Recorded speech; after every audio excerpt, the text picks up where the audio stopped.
এটা কৰি আছে মোৰ কেমেৰা ৰেকৰ্ড হৈ আছে আপোনাক ষ্টেজত মাতিম নেকি মাতিম আপোনাক ষ্টেজত না পুলিচ মাতিম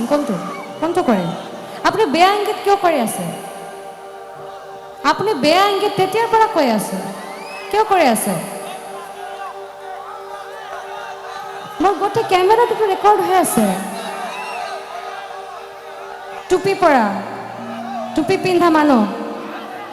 আপোনালোকে মানে গায়ে হাত না তুলিব মাৰপিট না কৰিব তেখেতক ওলাই দিয়ে এতিয়াৰ পৰা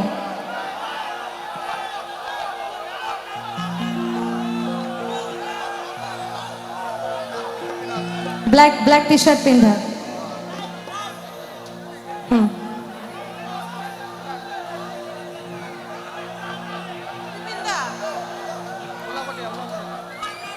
মানে এজন দৰ্শকক এজন শিল্পীয়ে বহুত মানে শ্ৰদ্ধা কৰি থাকে মৰম কৰি থাকে আৰু এজন দৰ্শকৰ বাবে মই কেতিয়াও মানে এইটো ক'ব নোৱাৰোঁ যে কমিটিৰ মানুহ বেয়া মোৰ বাকী দৰ্শকখন বেয়া এইটো কেতিয়াও হ'ব নোৱাৰে মই আপোনালোকৰ সিদ্ধান্তটো গ্ৰহণ কৰিলোঁ আৰু মই এতিয়া মানে এইটোৱেই চাম যে আপোনালোকে মানে গায়ে হাত নতুলিব এনেকৈ বুজাই এনেকুৱা কৰা নালাগে কমিটি ইমান ডাঙৰ এটা প্ৰগ্ৰাম পাতি আছে এনেকুৱা আপোনালোকে ইমান মৰম দি আছে মাজৰ পৰা এজন তেতিয়াৰ পৰা বেয়া ইংগিত কৰি আছে বহু সময়ৰ পৰা মই দেখি আছোঁ মোৰ কেমেৰামেনক মই কৈছোঁ